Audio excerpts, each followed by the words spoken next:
Oh, it's been said a bard's life can often be a hard life, or hill and dale to rove and always move from town to town. And some folk have inquired if ever we grow tired of ranging all around the world and never settling down. But one should be a little wary of remaining stationary. Is comfortable, is lovely, but it's not the way we grow.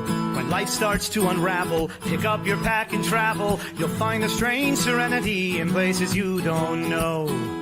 Wriggle-dee-dum-dee-doo-rat-terry-o-dee. There's so much to see beyond the open door. It's outward bound we go. Who knows what we'll find that we've never found before. Adventures waiting further down the road. It's waiting for you further down the road.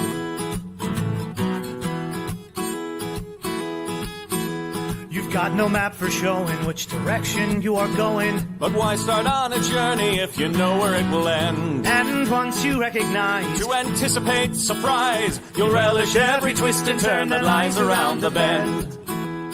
Wriggle-dee-dum-dee-doo-da-terry-o-dee-da-dee-da-dee. There's so much to see beyond the open door. It's outward bound we go. Who knows what we'll find that we've never found before. Adventures waiting further down the road. It's waiting for you further down the road. Lie-da-lie-da-lie-da-lie-da-lie. Lie-da-lie-da-lie-da-lie. Lie-da-da-lie-da-lie-da-lie-da-lie. La-da-da-lie-da-lie-da-lie. La-da-da-lie-da-lie-da-lie. The world has got its demons. There are many reasons why you'd find it harder to be brave than be afraid. But every life could use some danger. Every friend was once a stranger. Ships are safe in harbor, but that's not why ships are made. Wriggle-dee-dum-dee-doo-da-terry-o-dee-da-dee. A fwit-dee-dee-dee-dee. There's so much to see beyond the open door. It's outward bound we go. Who knows what we'll find that we've never found before. Adventures waiting further down the road. It's waiting for you further down the road. Lie-da-lie-da-lie-da-lie-da-lie. Lie-da-lie-da-lie-da-lie. Lie-da-lie-da-lie-da-lie-da-lie. Ya-da-da-da-da-lie-da-lie-da-lie. Adventures waiting further down the road. Let's go! Lie-da-lie-da-lie-da-lie-da-lie. Lie-da-lie-da-lie-da-lie. Lie-da-lie-da-lie-da-lie-da-lie. La-da-da-da-da-da-da-da-da-da. La-da-da-da-da-da-da-da-da.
Greetings, friends. Welcome tonight to Delta Green / Nat 21 Adventures / Gothic Horror Gaming. Good evening and welcome. First, let us take a moment to thank all of our awesome sponsors who have hung out with us. I'm going to first give a shout out to 3D2U, who are personal friends and fans of the show. You can check them out at 3d2u.org. One of the owners of that shop, Amy, has been really, really awesome with helping me out with some very specific forensic science questions. She is a graduate with a master's in forensic science, and that has been super helpful in the strange circumstances we're about to find ourselves. We would also like to give a shout out to our perennial sponsors, Ren Adventures, who are doing a whole bunch of stuff, which you saw advertised. I know that they have an upcoming thing with Jacques the Whipper, who's always been on the channel for a while. But this is the most recent thing that's coming up soon. D&D in New Orleans, December 5th through 9th, 2023. You can still, I believe, sign up for that. And I believe the Gloom Master is going to be one of the DMs there, as well as a couple of other people who frequently appear on the channel. So if you are interested, contact them at renadventures.com. And yeah, I don't know if there's any other sponsors. I can't remember. No? Okay, cool. So tonight's adventure is going to be about some really cool stuff, and it is a scary horror game. So I would like to give you guys a content warning before we get started. The following show may contain scenes of intense violence, adult substances, illegal substances, information regarding the Mexican drug trade, as well as potentially creatures of common phobias, graphic violence against minors, all kinds of stuff. Last week, we found several bodies in walls that were partially decomposed. That's the kind of situation that we're dealing with. This may not be appropriate for all viewers. We totally understand if that's the case. You are welcome to check out the other wonderful things that are happening on Nat 21 Adventures throughout the week. Ours is very specifically a scary game that takes place at least in the evening on the East Coast side of things. So we do have that's 9 p.m. Eastern. Gothic Horror Gaming Creating with the Crew was earlier today at 12:30. Thursdays at 9 a.m. we have Sonnets with Shakespeare, assuming that he can find an internet connection, because sometimes that's harder than you'd think. We have Modern Mondays with Lady Prudence, and our regular Nat 21 Adventures game at 8 p.m. on Tuesdays. Paolo has been doing a choose your own endangerment situation, which has been really fun, where I believe you get to participate in figuring out what the characters or people who are guest starring do next. Speaking of participating, you can participate in this show. So tonight we have a couple of characters that are here to investigate some very specific things. We will go into that once we get into the content. Delta Green is a D100 based system. So if a person has is a cop, let's say, and they have a skill in firearms, they might have a 40%. That means they have to roll 40% or below in order to succeed in that skill whenever they are doing things. So 40 or lower is a success, 41 or higher is a failure. That means all of the stuff that's riding on different details in this game is going to be pretty intense. How you help at home is you can spend your Twitch points to give our players helps. So anytime a player needs a help in a particular thing, let's say that cop in particular needs to roll really, really well to get this shot. He really needs to make sure that this shot goes off correctly. He can say, I'm going to use some helps. I'm going to use 2 helps to make sure that this roll works. He can then take whatever the result of his die roll is and subtract 10 from it. Every time your helps are used, they are a subtraction of 5 from the result of that die. So if he rolled, let's say, a 44, which would be a critical failure in that situation, our double dies are 40. Our double dies above are a failure. Our double dies below are a critical success. The only thing that's always a critical success is 69, because nice. So use your Twitch points to allow these characters to potentially succeed at roles that they normally wouldn't. It's always super helpful. Oh, and yes, a shout out to Sir David Percival in our comments for keeping track of all of our Twitch points. It really helps. So thank you. All right. Here is the basic setup of what we've come across so far. Delta Green is a modern system. We are setting this in modern day. It was June. I'm trying to remember what specific day it was. Last week. Wednesday of last week. June 7th. I don't remember. 2023 in El Paso, Texas thank you, June 14th. June 14th, and I'm going to write that down, in El Paso, Texas. It was late evening. It was 95 degrees Fahrenheit, I believe, at that time. So a super warm day in the deserts of El Paso, Texas. And our characters were contacted regarding a mysterious circumstance that happened outside in the desert, just outside of El Paso. And then they investigated it, and things went kind of awry. So we're going to talk to all these characters one at a time and talk to them about what they experienced and where they think this is going. Let us first bring in Leah Anderson, who is an FBI. Whoops. That's a fun way to put things. So small. Look Yay, at me. Oh, there I am. Beautiful. All right. You are an FBI special agent. You are investigating drug cartels, things like that in the area. Is that correct? Sure am. Okay. So why don't you give us an idea of what you experienced and how you're feeling about everything, what you think would be a good spot to go next? Great. Well, we were investigating I believe it wasn't a sting, but there was like a little house where the, oh goodness, I have to figure out that, that name, that place. It was, there was a sting that was going to happen the last couple of days, and it apparently didn't go right. So they called us in. Delta Green called us in specifically to go and investigate. We, checked it out, didn't find anything unusual. Found some, there we go, Sinaloa gang. Actually, they had some stuff going on in there, and it looked like the post firefight kind of thing. A lot of blood, obviously. And we walked in this house and then found. A couple of other things that were of note, including some bodies in the wall. They were all the same person, involving something about El Echo, which was really interesting. Personally, I think through some of our investigation of this house, I think we should go and follow up on a photograph of an older woman that we should go and investigate.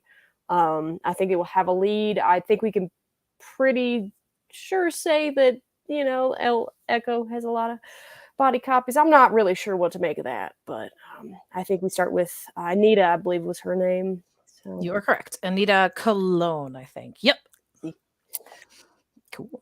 Thank you for that information. All right. Next, let's bring in our friend Dr. Winters, who can explain. You're a medical expert. Is that correct? Yes. I noticed that all of the bodies seemed to be the same, but there was something lodged underneath their cheek. So I excised one of them. It was a hard mass. I'm not quite sure what it is beyond that. I know we need to go investigate Anita Cologne, but I would also like to... El Echo already has one body in a morgue, and I would like to investigate to make sure, dental records are the same. Everything is the same. There's matching tattoos, but that's very topical. I want to make sure there's any sort of evidence that these could be other people turned into El Echo. I'm having theories. Yeah, no, I find that very fascinating. That's interesting. All right, and now let's bring in our friend Coyote Jones, who is a special forces operative who usually helps people cross the border. I think he has some interesting opinions about what's been going on. Yeah, my opinion is this place needs to be burned to the ground, and everything else that is involved with it should probably also be burned, because I've seen a lot of stuff in my time, but finding the same person in the walls of a place, older, younger, and just keep going, that is outside of my comfort zone. But I'm determined to find out just what it is that this El Echo or Los Echos, since it seems like he might be his whole gang, and make sure that my compatriots get out of this in one piece. A noble thing, to be sure. Great.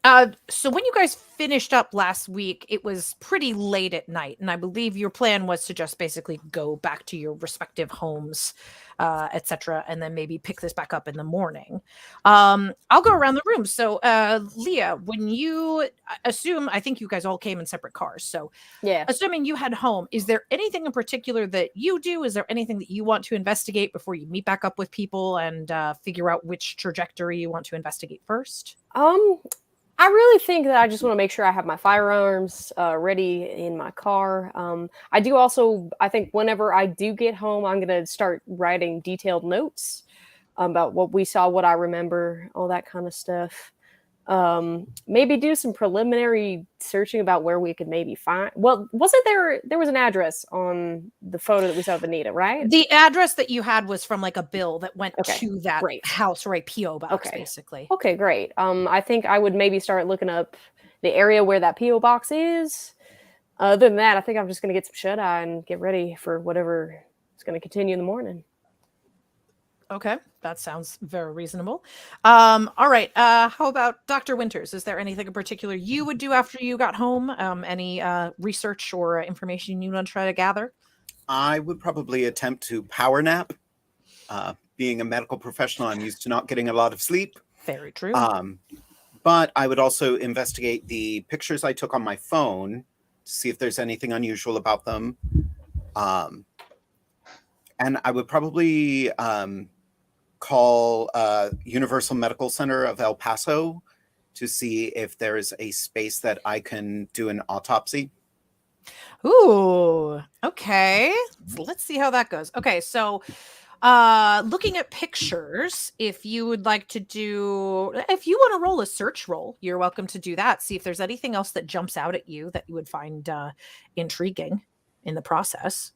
Nope. Okay. Yeah, you look back over the pictures. You're still sort of blown away by the sheer amount of blood that was on the scene. I mean, obviously, 4 people died in a shootout between the FBI and a cartel. And so there was already going to be a lot of blood on the scene, but just the excessive amounts of blood that were soaked into the floor is still just kind of turning your stomach. You can't really seem to get past those details. Mm-hmm. If you would like for a separate roll, so in order to do an autopsy, you are not necessarily versed in autopsy technicians. Is that correct? Correct. Okay. So that's the other one. You would probably roll up. You've got a good bureaucracy roll. So you could roll bureaucracy to secure the space and potentially try to work around getting the body. That's going to be a little bit more tricky. You might need to call in some favors for that. But just roll bureaucracy to see if the hospital will give you a room to do an investigation. 29 out of 50. Nice. Okay. Yeah. You call the local hospital that you've been working out of. They happen to really love your expertise. That's very rare that they get a British citizen who comes in and helps out with all of the crazy stuff that they've been dealing with. And thankfully, you've made friends with some of the people on the night shift, and they are more than happy to give you a room. You just have to find that body. Mm-hmm. Find. It's not missing. It's just there are 2 separate bodies that you could potentially currently look into. One is the one that was from Handler Zeitlin. He said that he was deceased 2 weeks ago. And then one is the most recent one that wasn't in a wall, that was already taken with the other bodies who were shot to death in the cartel incident. Right. I would probably try to find the most recent one. Okay. From the shooting, because it would be the newest. Okay. Yeah. Let me. Who? Do I want? No, not that one. This one. Do a 50-50. Okay. Yeah, conveniently, that hospital is actually where they took all 5 of those people. So it is the 4 separate cartel members who have yet to be identified, as well as the other body. They you would have to do further investigation to find out where the other body is located, but Handler Zeitlin did let you know that they were trying to keep everything separated because of this situation. Which makes sense. Anything else? Nope. I would just do an autopsy. Okay. We can schedule you for that tomorrow. All right. Coyote, is there anything in particular you do when you get home? Any extra research that you want to do before you guys get back together? No, I would go home, finish my frozen margarita. And, That's right. It's probably not exactly frozen. You guys were out in the desert for like what I have 2 seen. hours. I could use a baby. double, but I know the taco place is closed. So I'm gonna finish that drink, 'cause they close at 9. I will finish my drink, do a cursory glance over and clean over all my weapons, because I've just seen the man dead at least 4 different ways in the same building. So I'm gonna make sure that all of my equipment is in well-functioning order, and then attempt to get some sleep. And small part of me hope that maybe when I wake up, this was all just a really bad dream. Fair. Yeah, okay. So for all of you, other than what you've just described, the night passes uneventfully. Do I want to do that right now? No, not yet. Where do you want to, what vector do you want to try to go for first? Do you want to try to investigate Anita, or do you want to try to do this autopsy? Well, if the body's fresh and we can get to the autopsy in the morning, we might as well start there, so at least we know kind of what we're dealing with. Sure, sounds good to me. Doesn't seem Okay. like Anita's going too many places. Well, we don't know. Conversely, the body's not going anywhere. It's true, and Buddy Anita is might very be, dead. but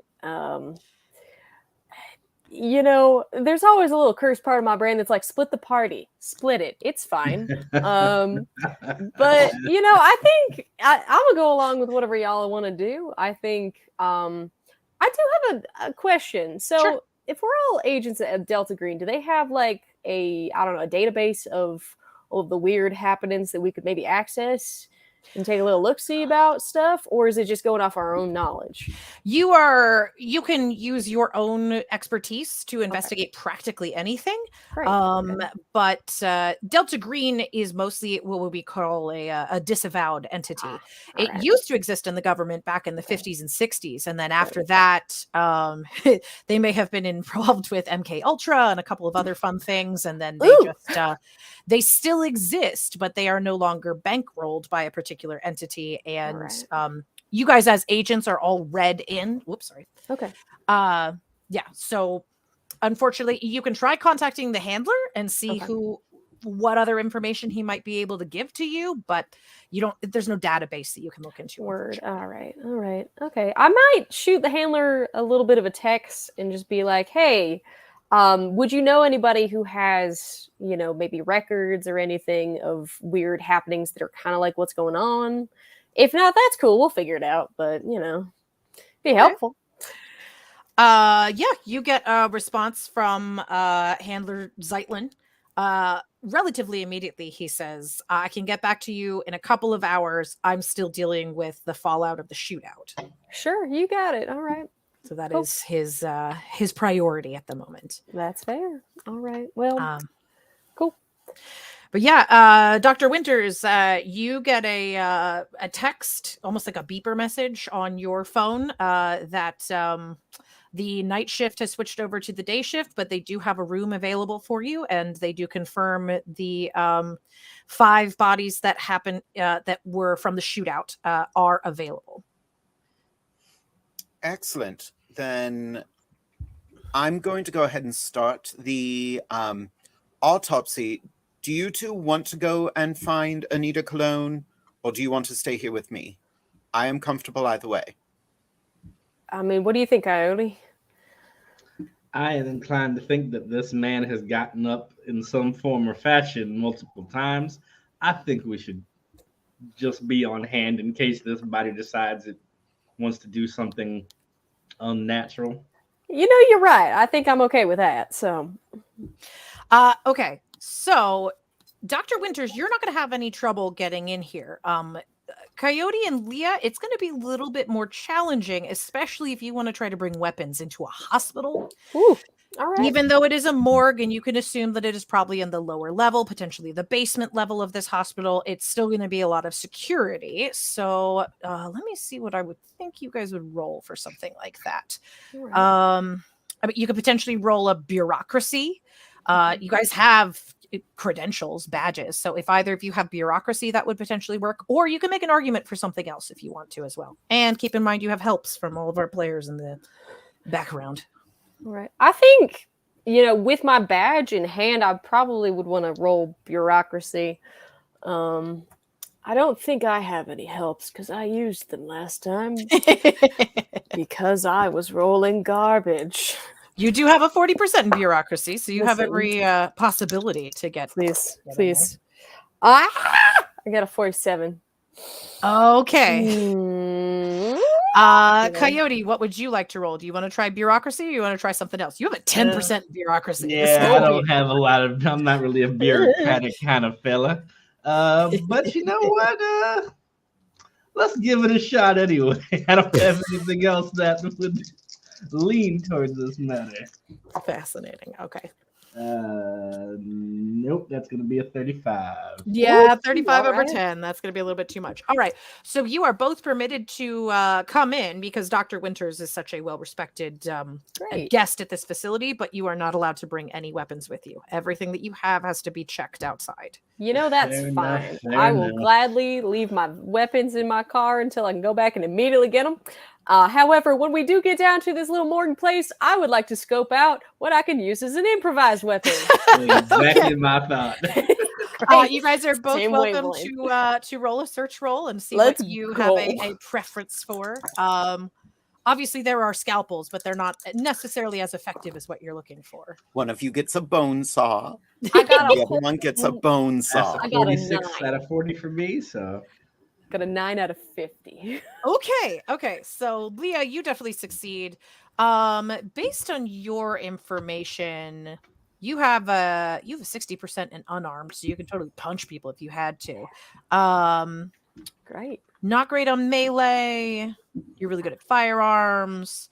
I would say that you are, if you would like to have a bone saw, you're welcome to do so.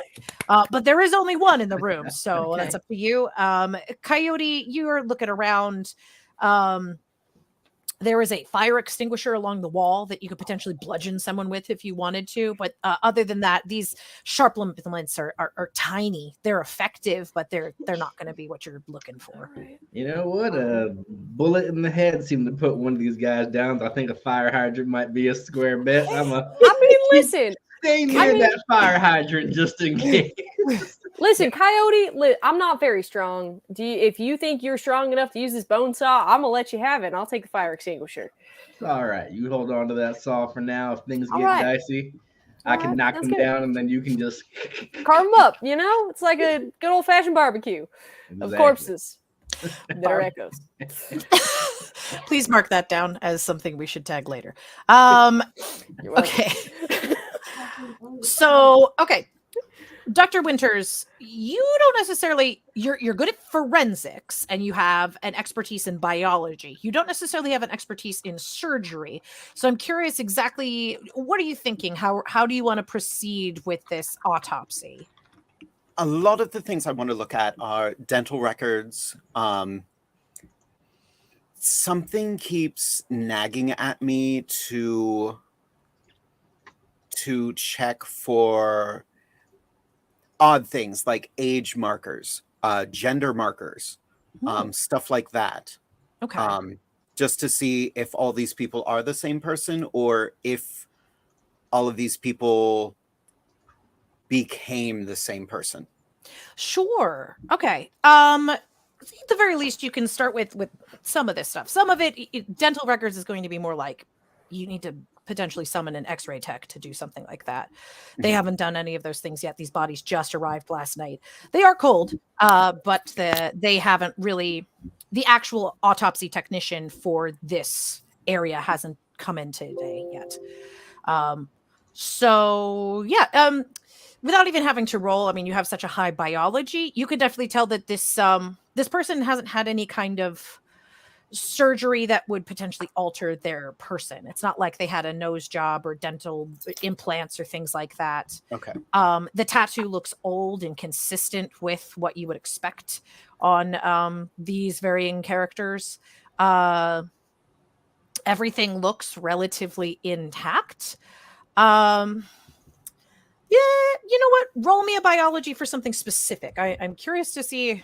You've got every opportunity for this to succeed, so we'll find out in a minute. 45 out of 80. Great. Okay. Now, given the opportunity to look at another body, this is not the same one that you took the original tumor out of, which I think you still have in your bag. Mm-hmm. Yeah.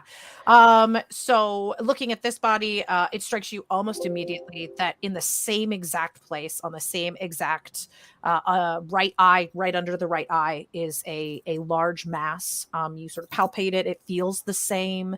And now that you're getting a chance to look at someone who was seemingly stabbed to death, they were exsanguinated. Like there's 17, 18 different stab wounds on this body.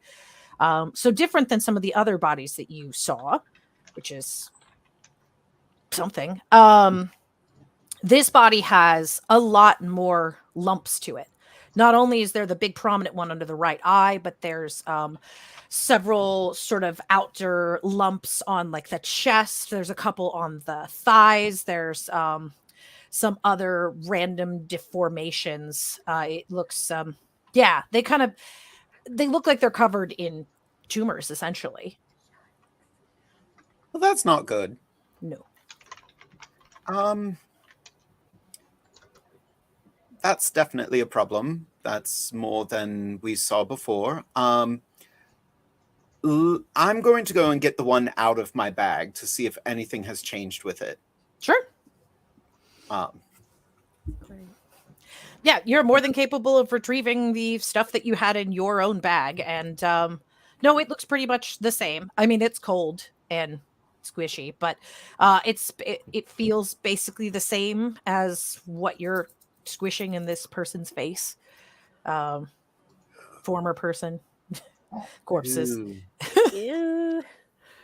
Do I want to try to peel this thing apart to figure out what it is? Do it. Do it. That is a you question. Do it. All right. Get that fire extinguisher and bone saw handy, because I like I'm gonna figure fire out it what off this a couple thing is. times. Zoom, zoom. I'm right. I'm ready. Okay, so are you investigating the tumor that you had previously bagged? Are you investigating one of the newer ones that you've located on this corpse? What are you thinking? The one that I've previously bagged. Okay. Yeah, this is a lab that is equipped with a whole bunch of different equipment. You can definitely do like a slice of it and put it underneath a microscope. All right. Would that be... What would that be? Let me see what you've got. That's this one. Medicine. You could probably just roll straight up medicine. You've been trained in doing essential, relatively easy stuff like this. I'm going to use both of my helps. Okay. I want to pass that one. You have a 90% chance to succeed. I think you're going to do okay, but we never know. I rolled an 89. Yeah! No. That's where you come in. That is incredible. Okay, Yep. Perfect. Yay! Yes. Yeah. So you are able to, with relative ease, slice a very thin slice out of this mass. It's sort of spongy in texture. It's still pretty solid. Like it's not calcified. So you can at least know that right off the bat, that it's not hard to the touch. It's not like a rock. It's spongy but thick. And you slice it apart and you are able to slide the slice under the microscope. I should have provided slides for you today. This is probably some form of maybe cancer. It looks odd.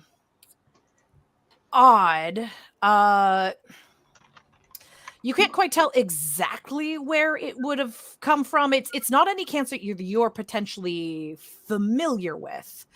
And it is strange that there are multiple small tumors all over the place versus just, cancer normally, unless it's spread and metastasized into many different organs, you would normally see that within the organs themselves. You could investigate that if you want, but it's weird that all of these masses are very small. They're on average, maybe, the one that you have right now in your hand is probably the size of like a ping pong ball, golf ball. The other one that was in the eye, it's exactly the same thing, just underneath the right eye, looks almost identical in size and texture. The other ones that you've seen all over the body also look about the same size. Maybe the largest one is on a thigh and it's like, a little bit larger than that. All right. These seem cancerous. I think I want to split it in half. Okay. And find out what exactly is on the inside of this. Sure. And I hate that I'm saying that. Yeah, I can let you cut it in half. I would like you to roll probably another medicine roll to see if you can recognize exactly what this is from, other than what you've come up with so far. 76. Yeah, there you go. Right. Okay.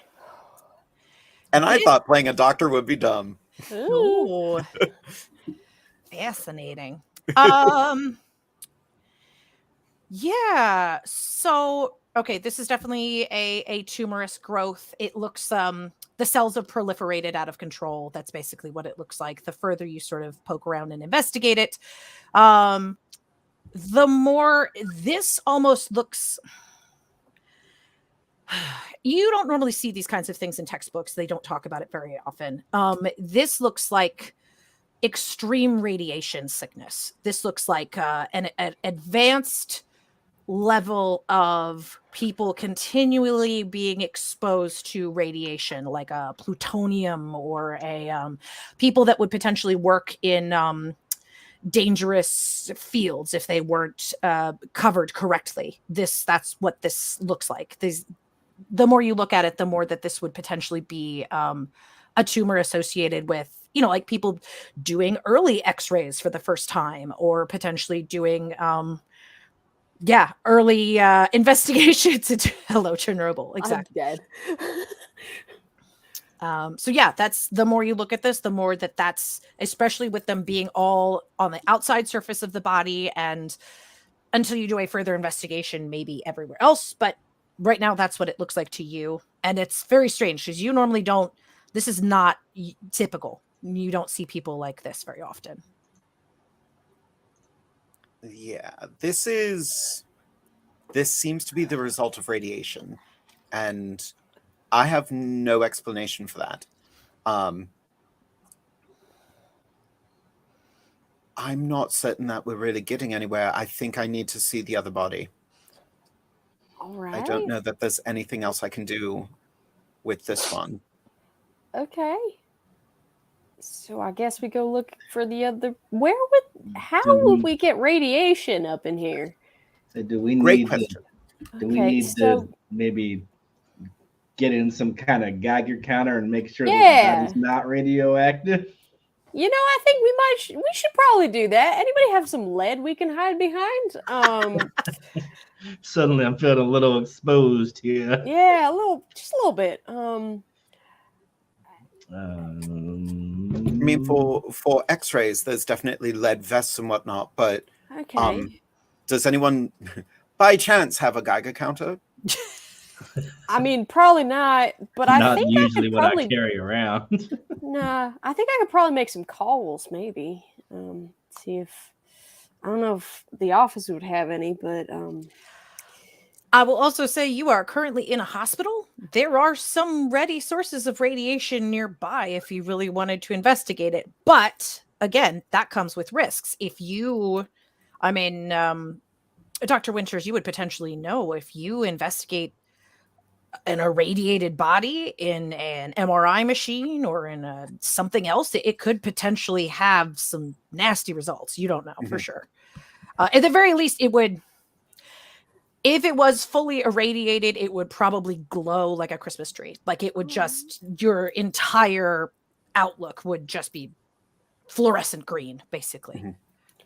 All right. David actually pointed out that most morgues have an auto detection system. For radiation that would trigger an alarm if the Geiger count was too high in the morgue. Okay. Good to know.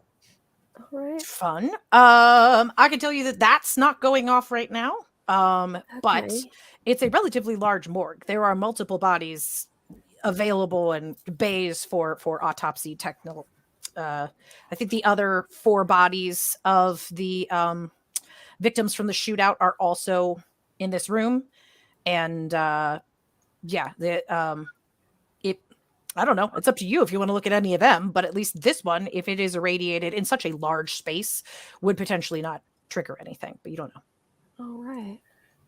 Honestly, I think a topical look at any of the others to see if they have any of the growths as well would suffice. In the meantime, I want to take the L Echo that I have in front of me, seal up the body again and put it in the drawer. Sure.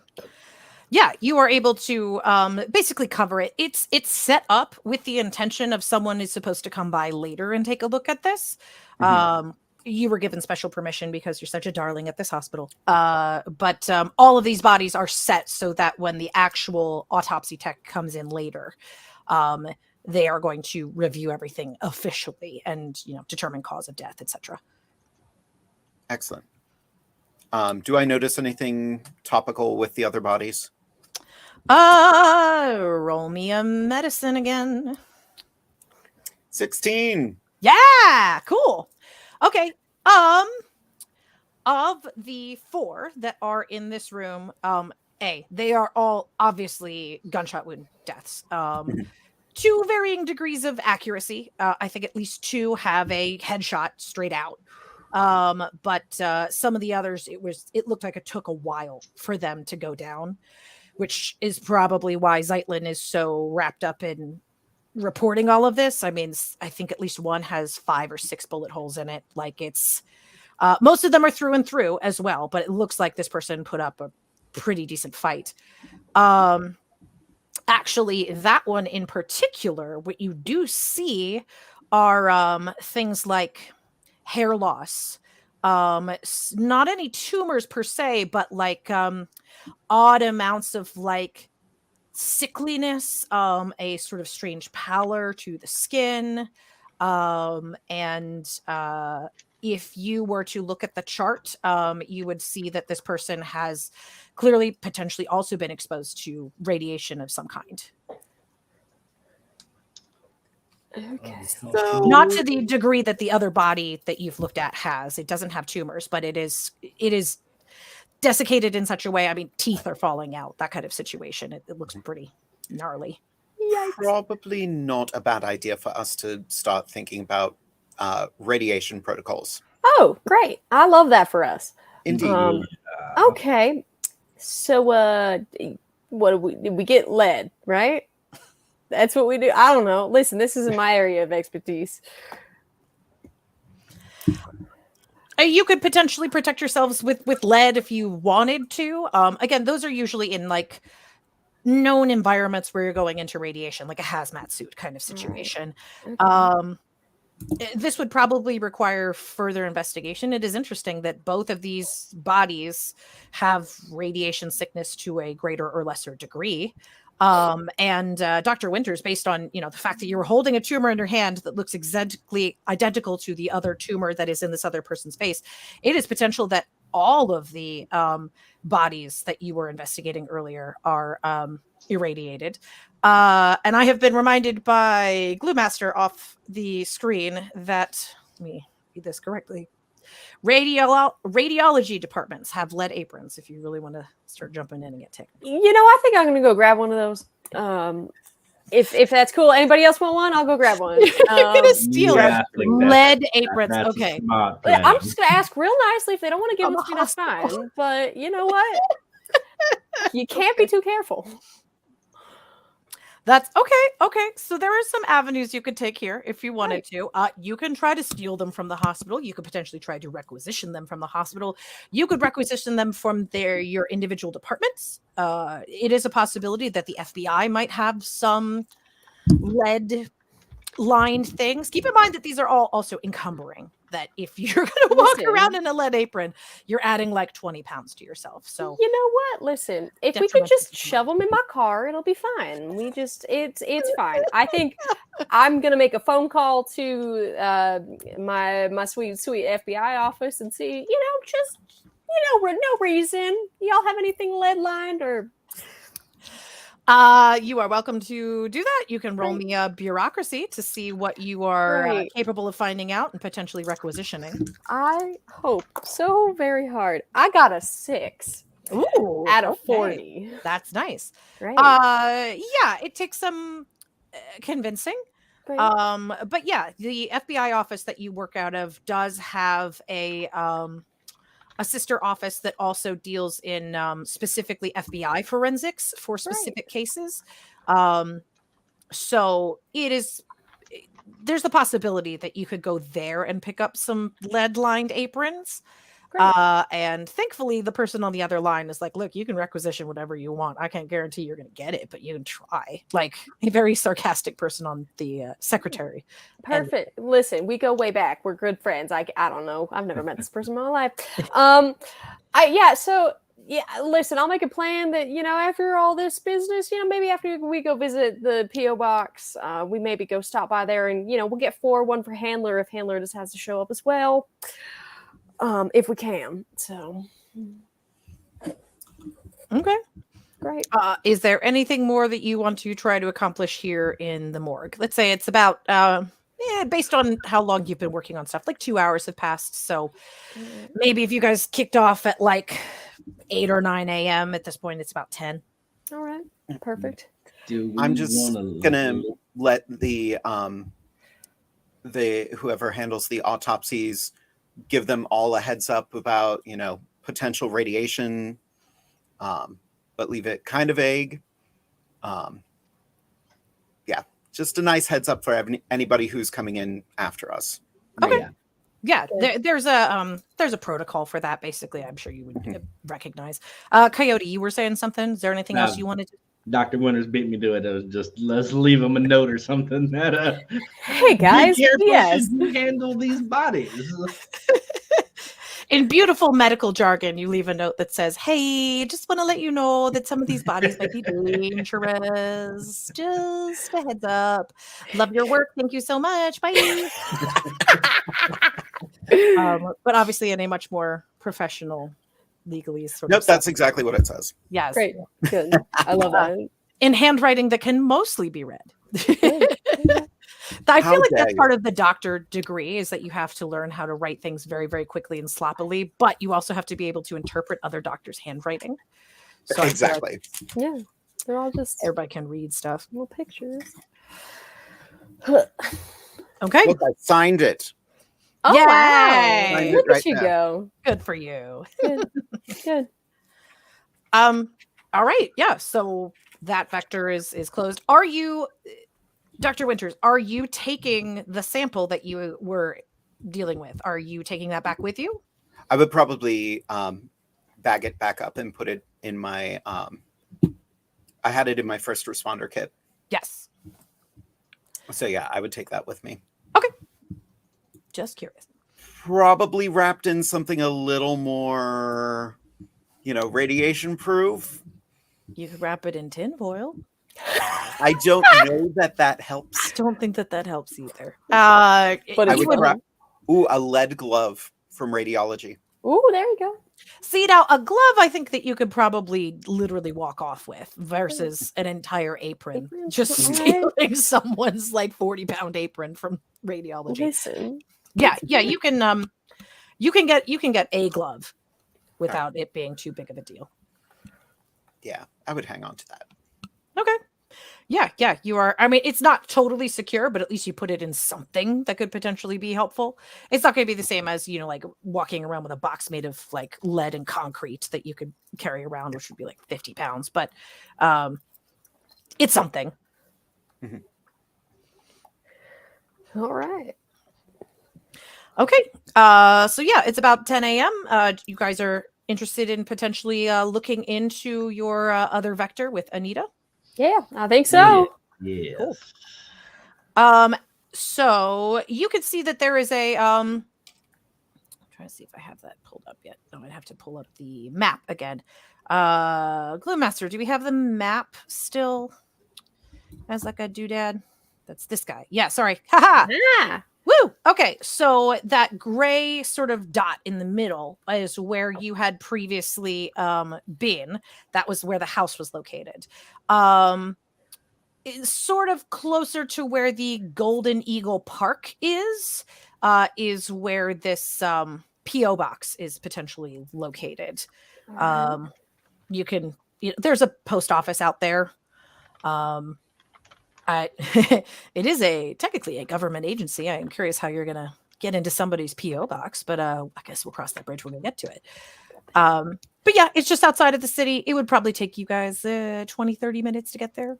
Great. I think, would this be the kind of thing that I have to get like a search warrant for if I wanted to search it, or because I don't really have probable cause either right now. So sure. I just have a lead. That's it. Okay. Yeah, you have a lead into somebody's mail, basically. Yeah.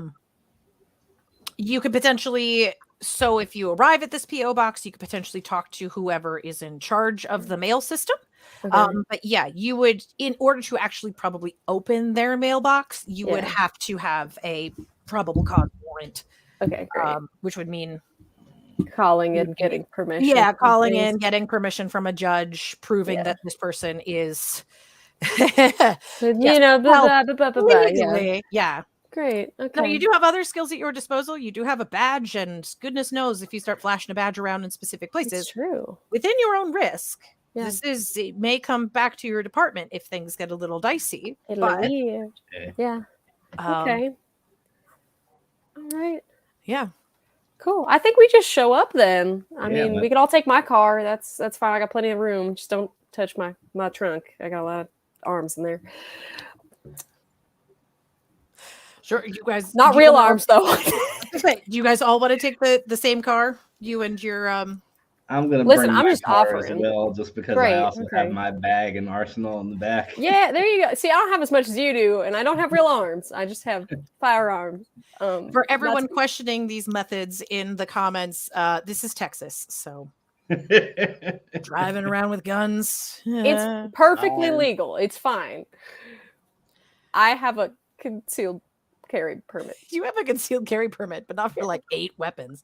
Yeah, it's fine. Whatever. 4.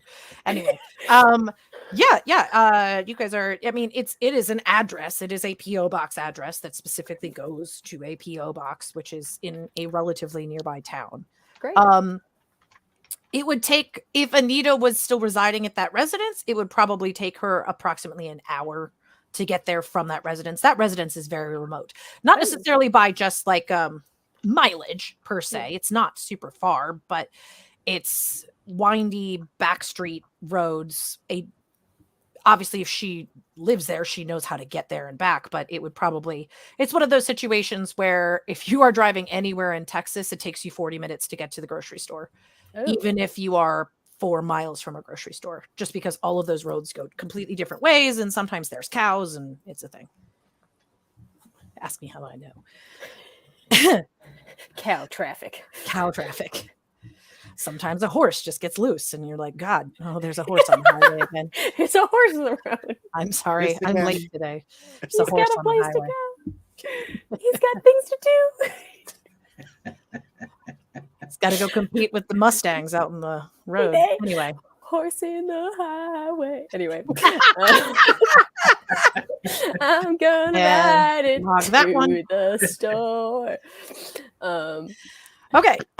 You guys are easily able to get to the town if you so choose. And you would be able to find this post office. It's just a standard post office in the middle of a desert town in El Paso. Amazing. Is the post office crowded, or does it look like there's just the person working there?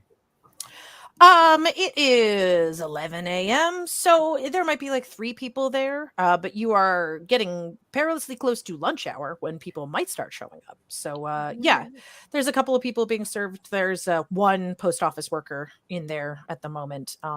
Sounds like there's somebody probably in the back delivering packages or picking things up, etc. Somebody on their route. But this is not a large post office. This is just a small town individual post office with a number of PO boxes. And yeah, you are able easily to find this box as well. It is in sort of the middle row of everything. You can't open it. You don't have the key, but you did find the box. Sure did. It's real. Okay, cool. So I'm gonna pull aside my little group here.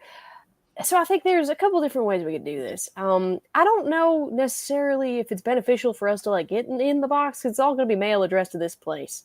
So it's not gonna have Anita's real address or anything like that. I'm not entirely positive that the post office would have that either.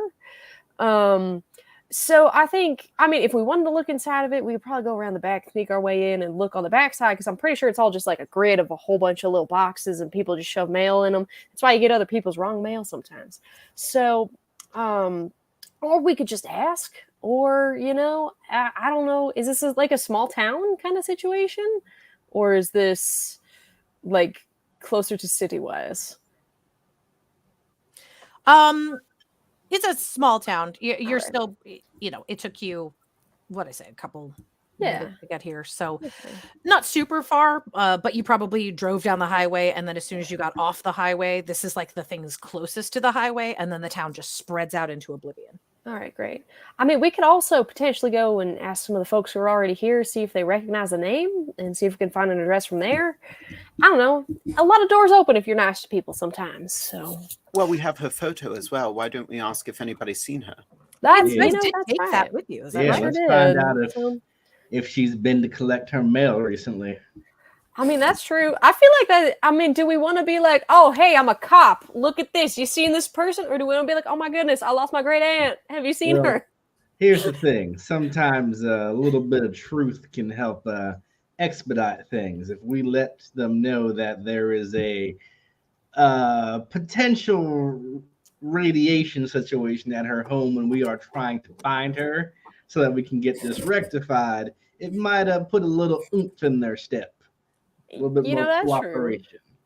Because we're not lying to them. We are not lying. We just don't have to tell them that the radiation came from a bunch of bodies in her wall. Oh, you mean talking about all the arms and stuff we found is not helpful? Yeah. Okay. All right. Sure. Let's leave that part out. Okay. Sure. Yeah. Unless El Echo is behind that counter. There is a man. In that case, I quit. I'm walking away. Y'all can handle it. Every single person inside of the post office is the same person. Ta-da! Oh, no. Oh no! All right, I'm done. Good night. You want to go get more margaritas? Thank you so I much think we for can. That is not true. No. Although you will, this is a public office, so it does have a couple of wanted posters on there, and you do recognize the face of the person who is dead in the morgue. They are listed officially as what is his name?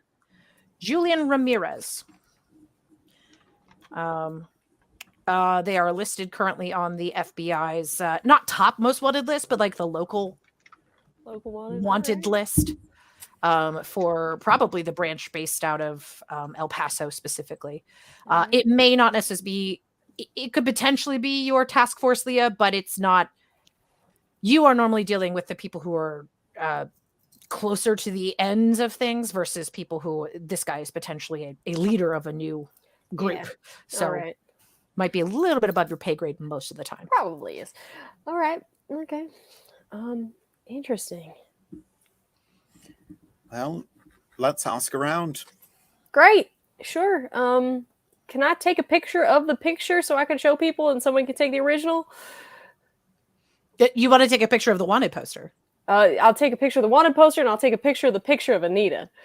Sure. Yeah. Great. You want to. Yeah. Cool. Because then we can split up and, do our, as much as I don't want to do that. Split the party. Yeah, of course. Party. Great idea. Mm-hmm. In the post office. The post office is safe, right? Maybe How big is I this post will- office? you open the PO box. There's body parts. I will take You get a body part. the photo. Trying to put my sunglasses on, try to look as official and intimidating as possible. Okay. And walk up to the counter and set the photo on the counter. We're like, excuse me, have you seen this woman? She has a P.O. box here, and we were wondering if she has recently been here. So the person you were talking to is a shorter woman, darker skinned, probably in her late 50s, maybe early 60s. She sees the photo and she's like, "Oh, ay, Dios mío." Oh, and she just starts babbling. You can speak Spanish, Coyote. Would you like to can. roll for that? Yes, I would. Roll me a Spanish. Let's see if you pick it up. That is a what is that? That is a 91. 91. Okay, that would not be a success then. It would not be a success. No. She's speaking very, very quickly in a sort of dialectical Mexican accent that you're not necessarily picking up.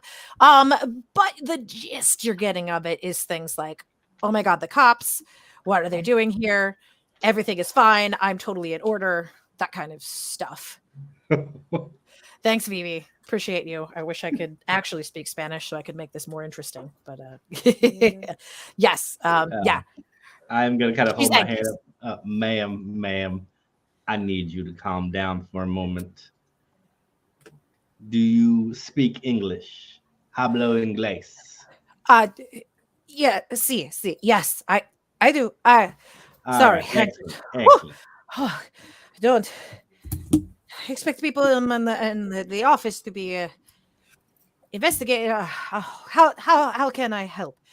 You need help finding this person, yeah? Yes, we are looking for Anita. She, we know she has a PO box here. We are trying to track her down. There was a incident at a property of hers, and we are trying to make sure that I will flash my dog tags, trying to make sure she's not in any danger.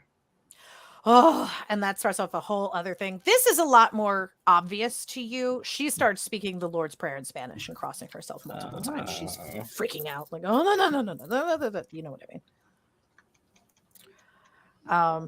Yes. I have not seen her in oh goodness, when was the last time? She starts looking at a calendar. She's like,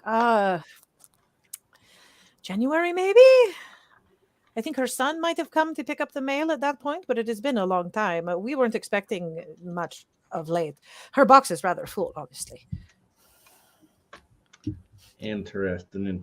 Her son came to get her mail?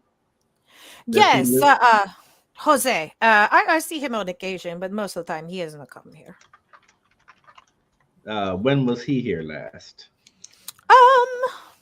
Goodness, it has been probably a month. Would not surprise me if he would be coming in soon, but I cannot tell you when. He normally comes in once a month to pick up the mail, to pay the bills, etc., etc. Right. So you don't have any contact information for her, phone number, or anything where we might reach her or Jose? Well, do not know. The last time she was in here, she was in a wheelchair. I suspect that she was coming out of the old folks' home that was nearby.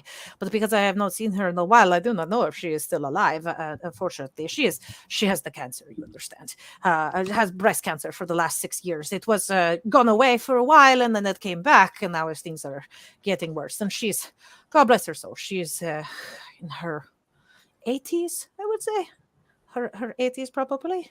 Was one of my best customers for a very long time. Her and her entire family used to come here ages and ages ago whenever they would go into town, and then they would get the groceries, and they would come in and they would do other things. And then she just starts going off about this person's essentially entire family history. What you can get is that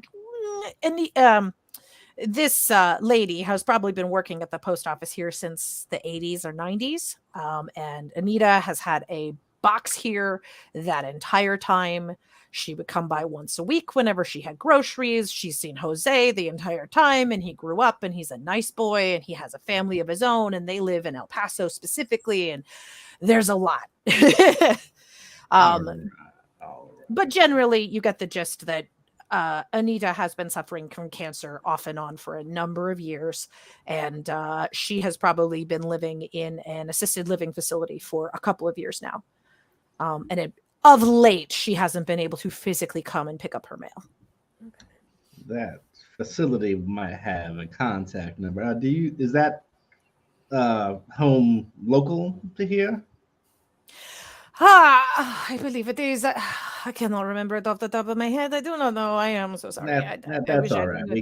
I would like to send her a card. I would like to send her, the flowers or something. I feel so bad, but I am always so busy here. You can see how busy I am. There are more people coming right now, and they're going to be here in a minute, and then I have to take care of them, and then it's going to be such a rush. And she just tumbles into oblivion, describing how busy her life is. All right. Well, thank you for your assistance. I will.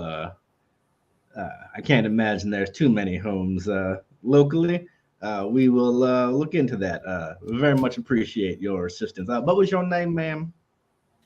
Myself, I am Vivi.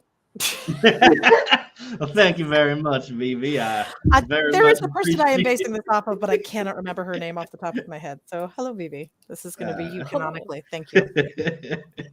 But anyone who's hung out with Vivi knows that if you get her going, she can talk very quickly. Yes, she can.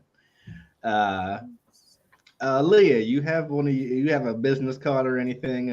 I sure do. And I pull out one of my little, my business cards. I slide it on the desk. Thank you so much for your help today. I believe you may be keeping your community safe. Yeah, and if you think of anything else, you call the number on here. Yeah, just give me a nice little call. Once we find out what is happening with dear Anita, we will also keep you posted, so that way you know if you need to send flowers or anything. Sure. Oh, thank you so much. I really want to say very nice things about her family, and she's such a lovely person, and she's been one of my best customers. She always buys stamps. Every time that she comes by, she buys stamps, and it is a really nice thing. And I've missed that business so much because no one here wants to talk to me anymore, and they just leave, and then they just want their mail, and then they go, and it is a very difficult time. Understand. Obviously, you are very busy. I shall let you go. If you would like, you can probably. There's a really nice taco place around the corner. You should definitely check that out because it is around lunchtime. So you should probably go and get tacos. Around lunchtime. You know what? You're right. Okay. Thank you very kindly, ma'am. I would just walk away like. Listen, we got something out of it. We got some information. I don't know how helpful that's going to be, but you know what? We did it. So if I'm remembering, I'm going to keep it as canonically Vivi, but if I'm remembering correctly right now, there was a person in Roxborough that had, I think her name was Rosie, and she was the person, Gluemaster may be able to confirm that for me. But yeah, there was a woman named Rosie who was at our post office who was exactly like this. Great. I love it. Yeah, thanks. Yeah, Rosie. No, we're going to keep Vivi for now, but that's who I'm basing this entire conversation off of. She looks, in my head, she looks like that. All right. Well, we know where she might be, and if she is still among the living, the house should have a way to reach her son. So if she's not in any condition to talk, maybe he'll have some information as to how his mother's house became a whatever it is. That. And I hate to say it, but what if her son is one of the people involved in whatever's going on here, though? Then, if they have contact information, they might have an address. If they have an address, listen. You're right. I'm just saying he might be dead. So. You guys are, you two are the people that would potentially have the capability of looking into these things. Leah, specifically, you as an FBI agent have the capacity to investigate, at very least in a FBI bank database. Great. Would I be able to do that on a mobile phone, or would I have to call somebody, go to my office? That would probably be a secured computer situation. Great. Not necessarily at your office, but you could Okay. probably pull that up on a laptop of your choosing at home. Okay. Great. I would presume you probably have a secured connection. Yeah, I The will very make a note. minimal amount of information I have about FBI agents is that they can at least carry their phones around with them all the time. So. Great. I love that. Yeah, I will make a note to do that as soon as possible. Sure. Actually, while you guys are all looking into that, you get as you're sort of pulling out your phone to potentially make a note about that, all of you get a text message from Handler Zeitlin. Okay. And all it says is, I have a potential person of interest in custody. Oh. They will be held for 24 hours. I can give you 10 minutes before or after someone else is speaking with them. Call for details. Great. I'm just going to call him. Yeah, Sure. do that. Yeah. Okay. Well, how did their handlers? So what? What you got? Who you got? What's up? What's happening? He responds to you, well, Leah, do you like pina coladas? You know, I still don't know the lyrics to that song, but yeah, I sure do. Great. All right. So I don't know how much detail I can give you at the moment. We Right. have a person. He likes to be known as user friendly. He is a What? he's a sex worker and known drug mule for the Sinaloa cartel. All right. Although of late he has been potentially switching sides and dealing with the Echoes gang. He has come into our custody just this afternoon. He was in possession of how do I put this? He likes to call it Contra Vida. I have also heard it as El Echo. It is potentially also the drug Reverb, which was a popular 90s drug, although this one has been somewhat adulterated. We're not quite sure how this drug is Cool. getting out into the public. We're still looking into that. Sure. But given the sensitive nature of this designer substance, we are definitively looking into him, his use of it, etc. I can tell you right now, he's kind of tweaked out. He's not necessarily really all here. All right. I can give you 10 minutes with him. I do have to remind you that this is a sensitive investigation and that I am still dealing with All the other 4 dead drug users as well as a Great. mystery person, we shall say. Word. I did want to get an update from you as well. Can you advise on the situation regarding the house? Is there any anything that we should be doing, taking care of, etc.? I mean, yeah. As far as I can say, you know, we went and checked out some of the bodies and whatnot. Y'all may want to be checking for radiation. Just saying. Yeah. I mean, obviously, our dear doctor can probably talk to you a little bit more about that. It's a little over my scope, but check. You know, just maybe like check all the things for radiation, including the guy you got in custody right now. I think that might be smart. I don't know. It's weird. I don't understand it fully, but like, you know, get a lead apron. We'll bring you one from the offices. Interesting. Sure. Why don't you pass me off to Dr. Winters? Sure. Here you go, Dr. Winters. I don't know what I'm talking about. What about those tacos? Dr. Winters, do you have plans for dinner? I have not made any plans yet. Why do you ask? I am curious about your opinion regarding the corpses and what you may or may not have found. Leah led me to believe that there might be radiation involved. All of the evidence I've found so far leads me to believe it is cancerous and radiation related. I'm not entirely sure what that embodies, but there were growths, almost tumors on the bodies. And they were very indicative of radiation poisoning. Not sure where it came from, but the body that is currently at the Universal Medical Center of El Paso exhibited signs of it. We made sure to contain that situation. So yes, I at some point would like to see the body of El Echo that you found a while ago, Sure. just to compare and contrast to see if there's any differences there. I'll see what I can do. That is housed at our FBI investigation facility, and at this time, we are doing our best to maintain separation between those two entities. So, as you might understand, it will be difficult as a person who has already potentially investigated the other body to get you in and approved. I'll see what I can do. Is there any other vectors we need to consider? Anything? You said you were investigating bodies, just the bodies in the hospital.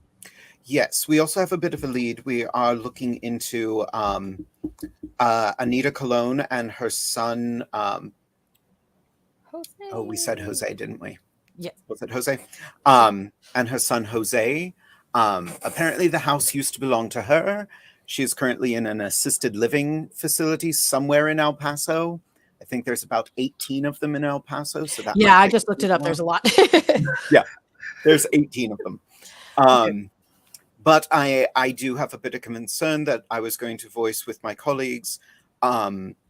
Very nice woman at the post office. We did a little reconnaissance, and she said she knew the woman who had been dealing with breast cancer, which went away and came back. So I have a concern there. Understandable. That is where we are at right now. We are trying to find her son at the moment, who apparently is a family man, just very nice person. All right. Yeah, I'm sure Leah can probably look up some of that information for you with the connections that she has. Let me talk to Coyote here for a second, if I can. Excellent. Here, have a phone. Oh, my turn. All righty. Greetings, Mr. Jones. Are you afraid of ghosts? No, it's the living that tend to be more problematic, or at least I thought so until this case. But what can I do for you, Blackman? I'm so sorry to hear that. You investigated the house as well. Yes, sir. Is there any particular way you think that we should close that vector?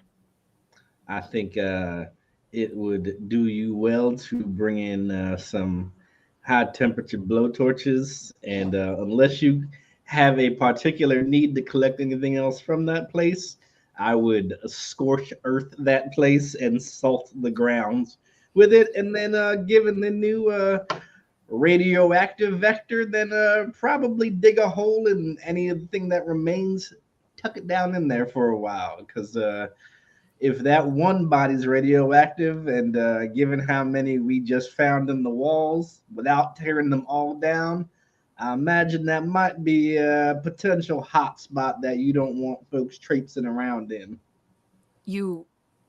I'm sorry, can you say that again? You found what? We found multiple bodies in the wall. Oh. And they were all El Echo. And we only took down, 3 wall panels? There was a lot of wall left, and there was just with a cursory investigation, I'm fairly certain there's probably maybe at minimum 8 to 10 more bodies tucked in there. The corpse party. Christ. Understood. I will ensure that vector is eliminated quickly and with extreme prejudice. I will let you know as soon as that's done. That's good work. Yeah. I'm a little stressed, that one. Yeah, I wasn't exactly expecting that. I knew that this was going to be a bit weird, and I knew when I brought you guys in that things were going to go a bit pear-shaped. We recognized that from the beginning, but Yep. I wasn't. Remind him radiation protocols with the house as well. Yep. That's smart, yeah. The doctor would like me to remind you take radiation protocols in consideration when you step back in there, in light of said multiple bodies that potentially have tumorous and or radioactive issues. Understood. Yeah, I'll work on makes things a lot more complicated. I'll work on stuff. If you need me to get rid of anything, I'm very good at demolitions. If you want to take it upon yourself to blow up that house, you be my guest. I just don't know exactly how you're going to get the ordnance to do it, and I don't, frankly, know how to blow up a radioactive house. That is very fair. I'll think on that. But in the meantime, get what you need out of there, and then at the bare minimum, I would say it might be good to at least cordon that off, if not burn it down. Accidents happen in the desert. Accidents do happen. Yeah, we'll see if it turns into ash or glass, depending on how things progress. I'll let you know. In the meantime, yeah, at the our main office in El Paso, we have user friendly for the next 24 hours. If you would like to come down and speak with him, again, I can buy you 10 minutes, but that's it. Absolutely. I think he might be a fun little person to ask some questions about after we get him stop tweaking so much. Sure. Yeah. Thank you kindly, Ritland. All right. Good luck. And he hangs up. Great. Hands the phone back to Leah. Thank you. All right. So he is now. I think that man needs a vacation real bad.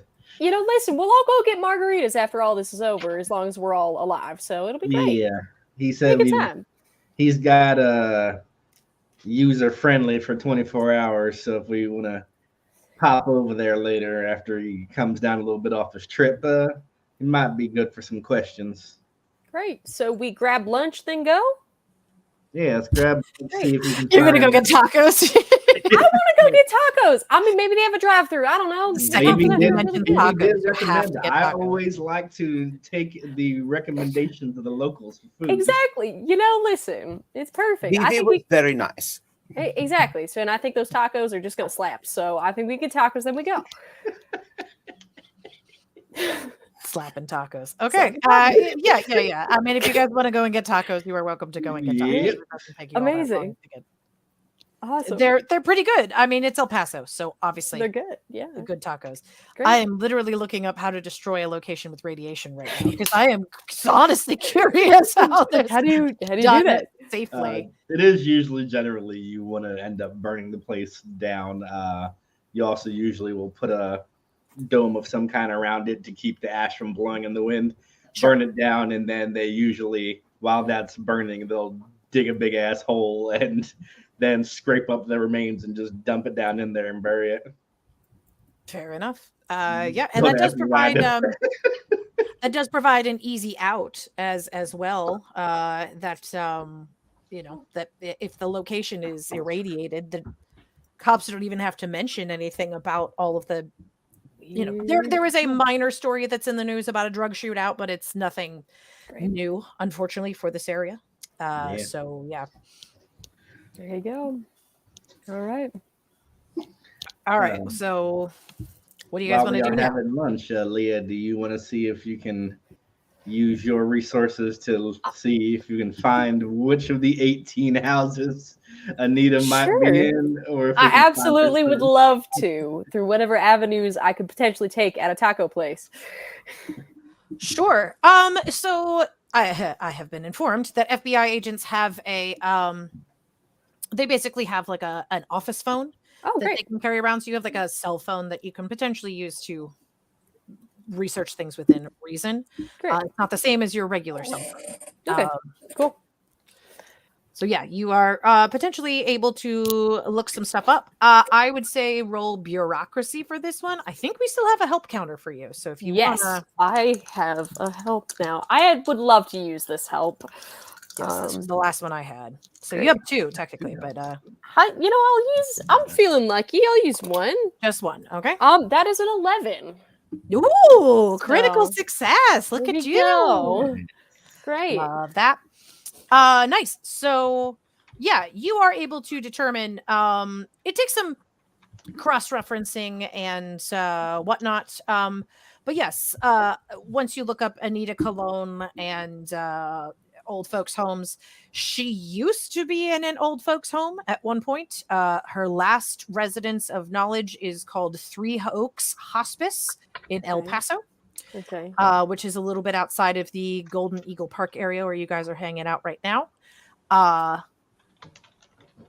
She, based on actually, there are medical records attached to this information. If Dr. Winters wants to take a look at them, he could probably interpret them. Great. Absolutely.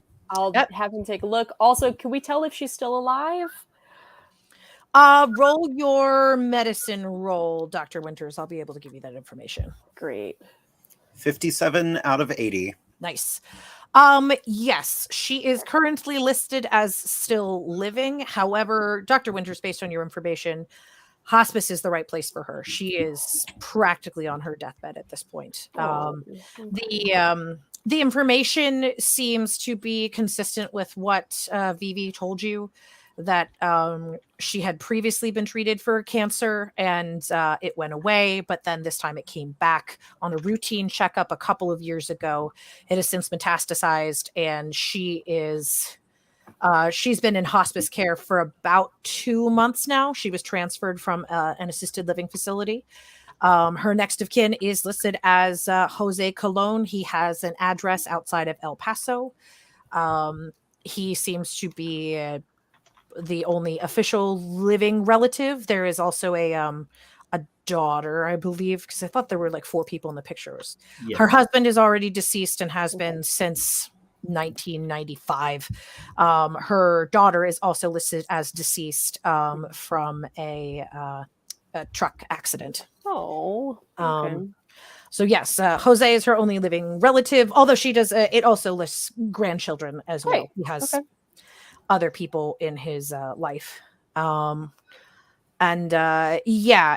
Even if you went to speak to her, there's no way that she would be coherent. She is probably, the medications that you're looking at right now are end of life medications. She's probably very close to being on her way out. Cool. All right. Well, not cool, but horror game. Yeah. Cool. So unfortunately, I do think that in respect to Anita's condition, I think we go follow up with Jose. I think we leave her alone. Maybe send some flowers. I'll get somebody at the office to send her flowers or something. I don't know. That sounds wonderful. Yeah. But I think we go investigate Jose. When do we want to go and see User Friendly, though? Do we want to do Jose first and then go see them, or do we want to User Friendly first and then go see Jose? I think we should do Jose first, give a User-Friendly time to come down off his trip. That way we only got 10 minutes. I prefer to make him as useful as possible. And if he's tweaking out, I don't want to waste our time. All right. Okay. Sounds good. Yeah, Leah, if you want to look up his information, you're easily able to find an address in El Paso for Jose Colon. Based on your information, at least this particular Jose Colon does not seem to have run afoul of the law, other than a couple of minor infractions when he was a teenager that have since been sealed. Okay, great, cool. I vote we go take a little field trip and go say hi. Yeah, let's do that. Sure. I'm gonna get a couple tacos to go because those were delicious. Absolutely. Let's go. Gonna drive through Margarita. We'll have a good time. Yeah. I know we are in investigative mode. I'll save the margarita for the end of the day. I'm loving this right now. Jeez. Sheesh. Yes, the radioactive taco. Thank you. Yes. I love it. Thank you, Vivi. I appreciate it. That is I appreciate having a native Spanish speaker in the audience to be able to be like, here's what you're actually missing. Haha, radioactive tacos. Good. You're able to travel to this location. It is so at this point it's probably 2:00 in the afternoon. Okay. As you roll up, you see a woman on the front lawn. She's noticeably pregnant. There is a young child playing around in the front yard as well.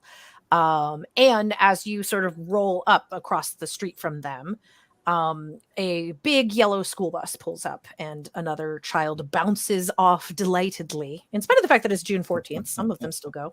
Bounces off delightedly and is thrusts himself into his mother's arms, and she swings him around in circles and then immediately stops because she realizes that was a stupid idea to pick up a child that heavy when you're that pregnant. Oh no. I know. And yes, there's a big commotion out in front of the yard. Great. Well, I guess we'll walk on up. Let's be subtle about this. There's a Okay. lot of children there. Great. I'll I'm stay going in to the stay in car. my I car. tend to I tend to frighten children. Great. I will handle this then. Great. Okay. So I walk up. I'm gonna have you guys hang back for a little bit. I walk up and I give a big friendly wave and a smile. I'm gonna keep my badge in my pocket right now, though. Okay. Yeah. So this woman it tells her children it's two boys. The one that just got off the bus has a little backpack, has some great graphics on it, some Spider-Man stuff. And she says, "Okay, go inside. We're gonna celebrate for your last day of school here in a little bit. Just go ahead and inside. I'm gonna do Hi, can I help you? Yeah. Hi. I was looking for Jose. And this is the address that I was given, actually. Sure. Yeah, he's not at home right now. He's still at work. Can I help you Sure. with something? Yeah. I'm just if you wouldn't mind helping me out a little bit. There's been a little bit of a thing with a property that I believe his mother Anita had, and we just wanted to follow up with somebody who might know a little bit more about the property itself. Okay. Yeah, I'm not sure what I could do to help you. Can you just maybe let me know when Jose would be home or where he works? Yeah, don't I No. flash my badge at this point. FBI. Oh, Yeah. Hi. goodness. I promise so it's not sorry. as bad as you think. Your husband is not in trouble. I'm assuming he's Oh. your husband. Yes, yes. it's my There's no husband. We've been trouble married for a here. long time. We're just really investigating this property right now. Property. His you would- mother's house? Yeah, his mother's house. Goodness. You'd be helping out the community if we can get more information, actually. So Okay. Sure. Yeah, Jose won't be home for a little while. He Sure. works a lot. And he's Okay. been under stress. His mother's in hospice. yeah, as we understand, and I'm very sorry to hear that. Yes. Yeah, I know his childhood home was outside of town. I Okay. don't think that she's been there in years. I mean, when she moved to the No. assisted living facility, we just kind Sure. of boxed up what we thought was important and just sort of left it. Sure. Honestly, it's been kind of a elephant in the room. We keep talking about what we want to do with it, but he kept Sure. hoping that his mother would recover, and she insisted on keeping the house. Sure. Okay. Yeah, no okay. one, as far as I'm aware, no one's been in that residence in a long time. Is there something Gotcha. wrong with it? I unfortunately I can't really disclose that information right now. It's an ongoing investigation. As much as I'd like to, but I think so. He won't be home for a little while. Is there any way you could maybe call him for me? Give me a good number for him. If that's too much, that's okay. We can always come back. If This you is a have little time sensitive, though. if you have a business card, I'll leave it for him. He'll be home at 6, but Sure. that's when we got to put the boys to bed, and it's the last day of school, so they're really I very looking forward to understand. Summer celebrating. break's very exciting. Yes. Great. I think I'll leave my card with you. And if I don't hear from you by, let's say, or I'll give you my number as well. If I don't hear from you from let's say about 6 or so, we're gonna swing by again. And I'd love to talk to Jose again. Not in trouble. We're just trying to get some more information about some stuff, So, great. Thank you so much for your help. Okay. Yeah, I'll let him know. Great. Amazing. And I hand over my card to her, and I kind of make my way back. And I look at both of them. I'm like, well, I don't know how that went, but hopefully it's a lead. At 6 o'clock, we got him. So I vote we go talk to our dear friend who's currently buzzed off his brain. So let's go. Works for me. Just out of curiosity, Sure. having been watching this conversation, did her body language look suspect at all? Or like she was trying to dodge any questions, or did she seem like she was being pretty honest about it all? Ooh, that is an interesting question. Actually, I might have you roll for that. Let me see. Do you have Ooh. human intelligence? I do have human intelligence. Yes. Roll me a human intelligence. That is exactly what that Okay, and skill is. I'm going to use one of my helps as well. Sure. Yay! So that is a 16. Ooh, okay. Yeah, success. She doesn't look sketchy. She certainly looks stressed out. But you couldn't tell from there what was going on. As Leo walks away, she immediately pulls out her cell phone and starts talking on the phone rapidly in Spanish. This you can kind of pick up as like, oh my God, what did your mother do? You better call somebody right now. I'm going to give you this phone number. You better get in touch with her. If you come home and something's happened at that house, and I warned you about this, and you should have done something about this a long time ago. It's not as rapid pace as Vivi's Spanish, but it is definitely like an angry, like, if you're going to drag my kids into this before summer vacation, I'm going to be so upset at you right now. I am way too pregnant to be dealing with this. So, yeah, that kind of situation. Excellent.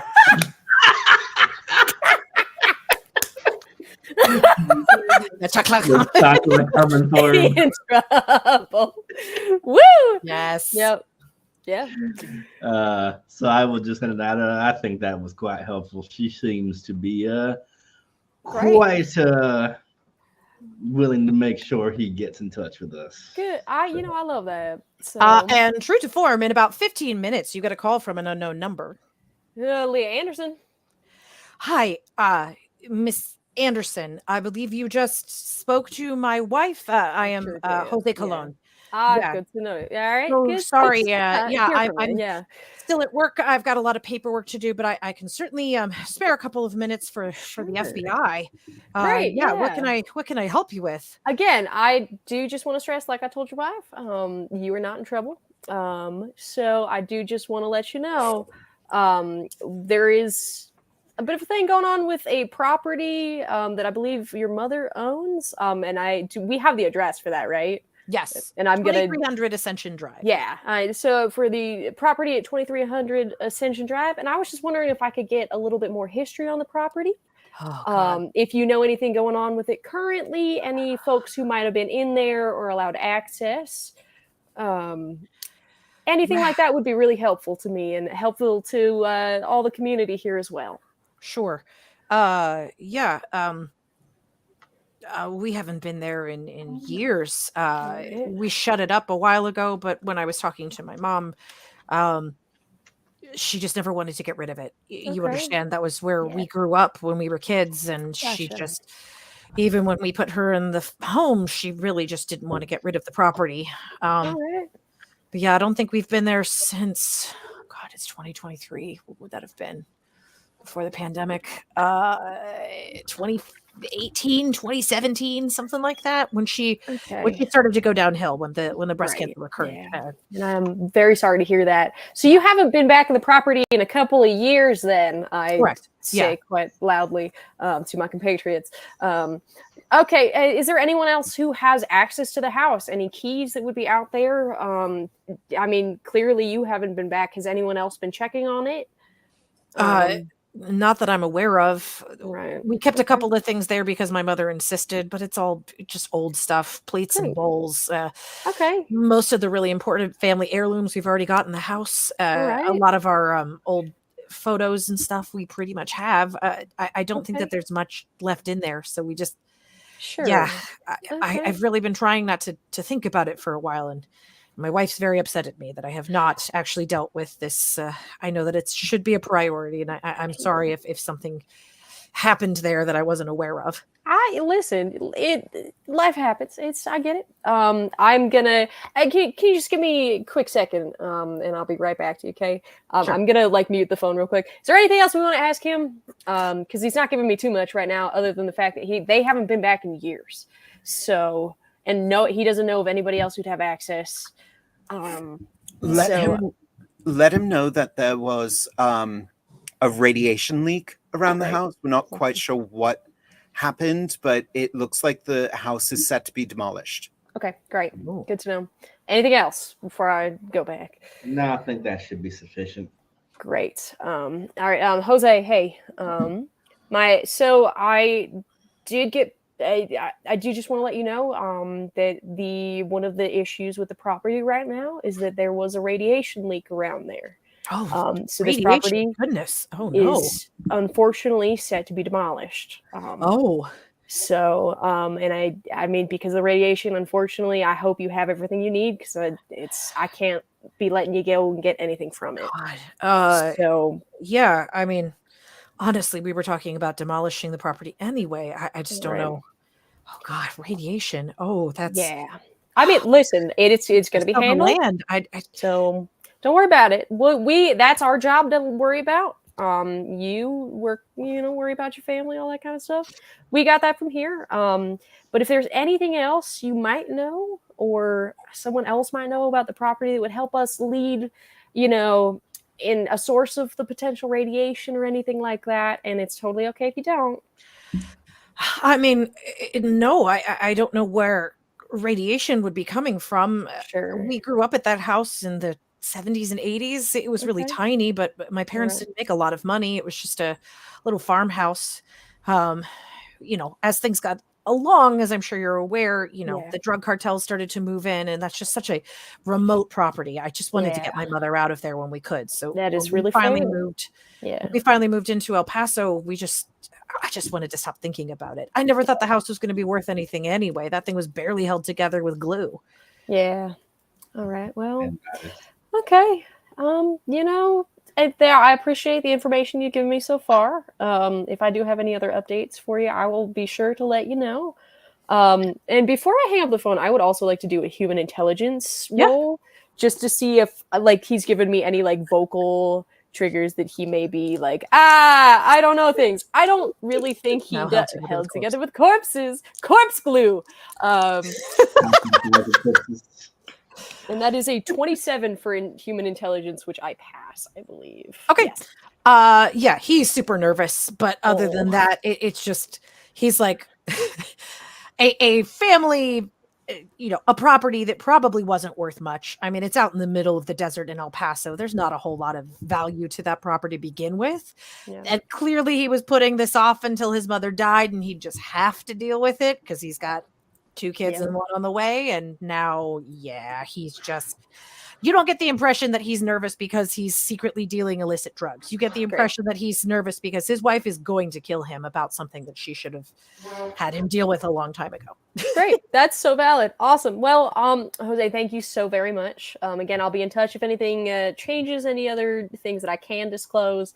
Unfortunately, this is an ongoing investigation, so I can't disclose too much else. Sure. So, other than that, take care of your wife. I send my best to your mom. I know that's very unfortunate.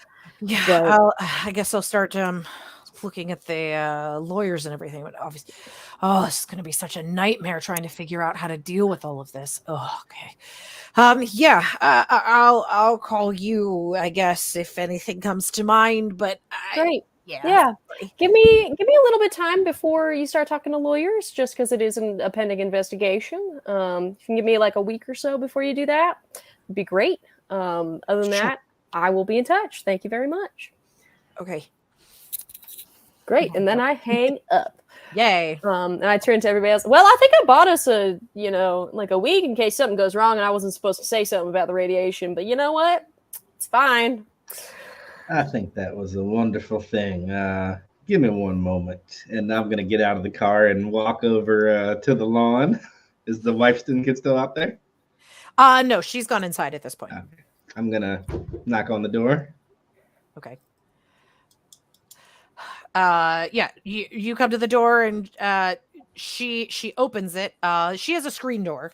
But she is obviously very busy. Both kids are like, "Hi, can I help you?" I'm in the middle of making a snack. I'll make it quick. With Agent Anderson that was here earlier gave you a card. I pulled the photo out of my pocket. just wanted to make sure that your husband got this. Family is important, and this seems like a very wholesome photo of the kid's grandmother there. So make sure you hold on to that. Yes. Thank you. Thank you. You're very welcome.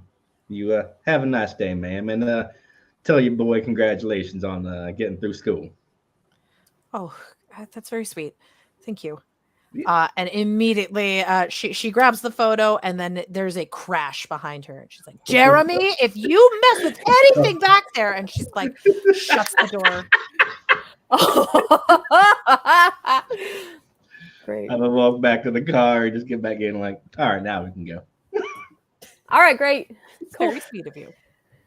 So are we gonna go and visit our dear person in captivity then? Yeah, Makes let's sense. go get friendly with the user. Great. Sounds good. I We didn't ride. Like any of that. I didn't like any of it. I'm sorry.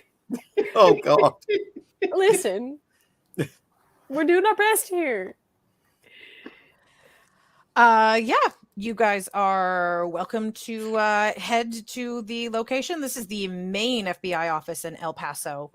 Leah, you probably work out of like an offshoot of this potentially, or out of a specific piece of the office.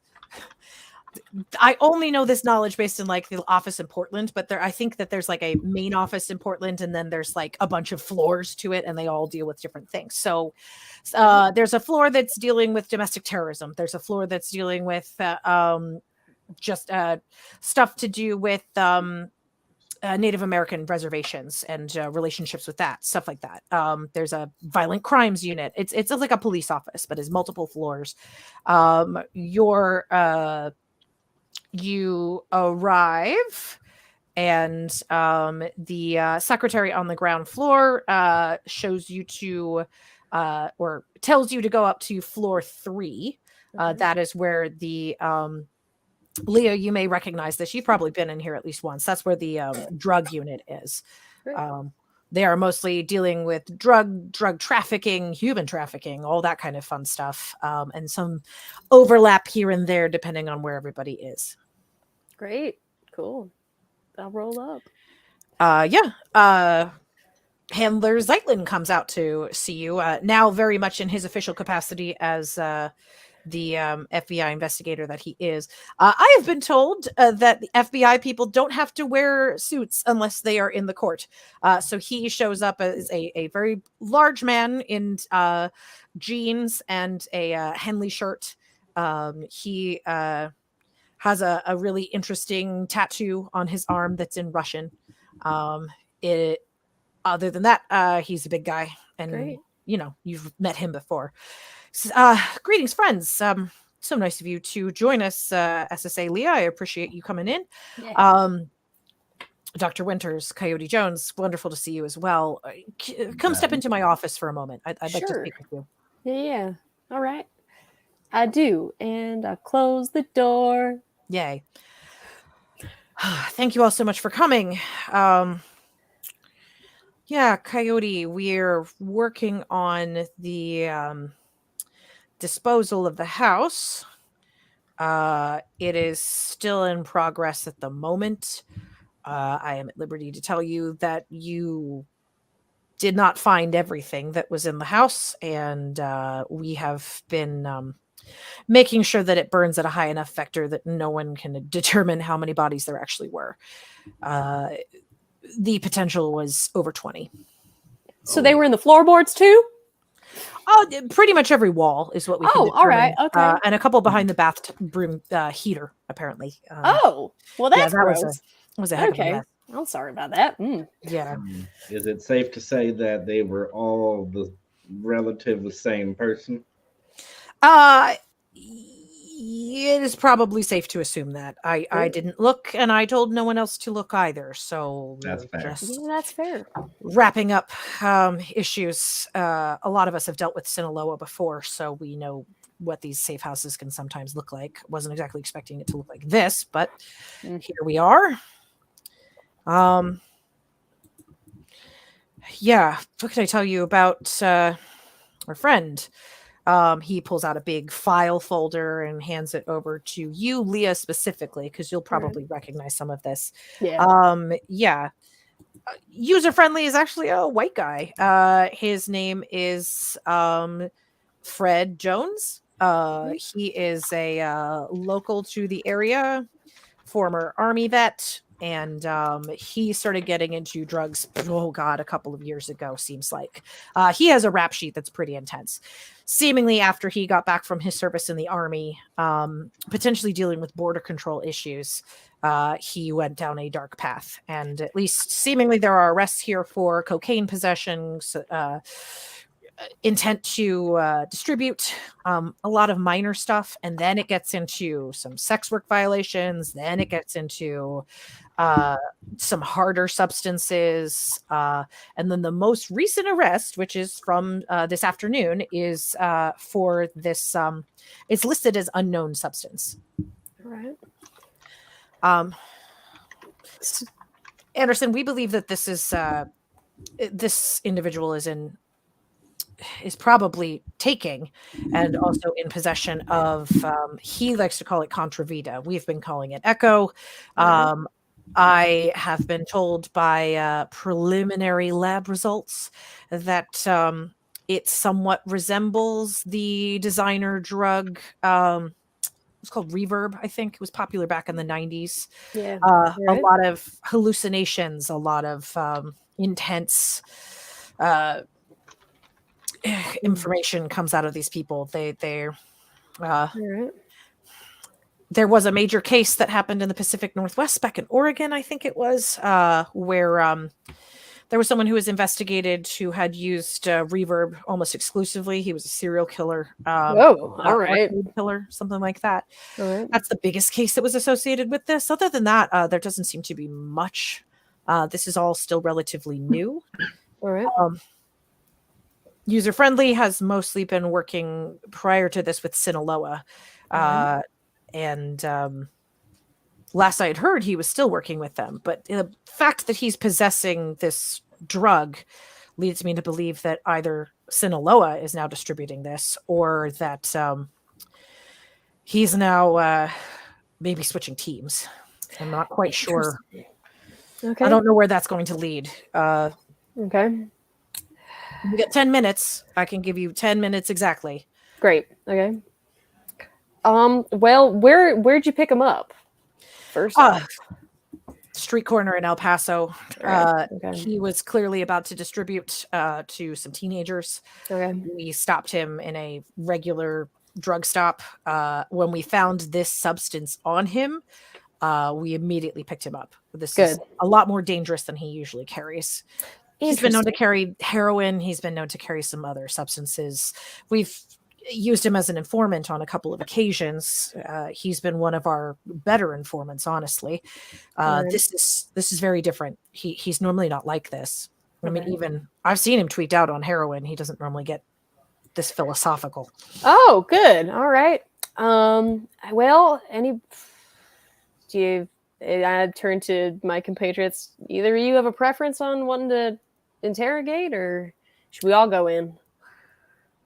I do have a background in psychotherapy. Great. I love that for you. I could. Do you want me to good cop, as it were? Sure. I think that's fun. Okay. Sounds good to me. You can be good cop, good doctor, and I'll be bad cop if we need to. I love that. I think that's great. I will. I want to try to record this if possible. Would I be able to do that, or do they already have a thing that'll record it for me? This is probably going to have to be off the books for what you guys are about to do. Great. That's why he's only giving you 10 minutes.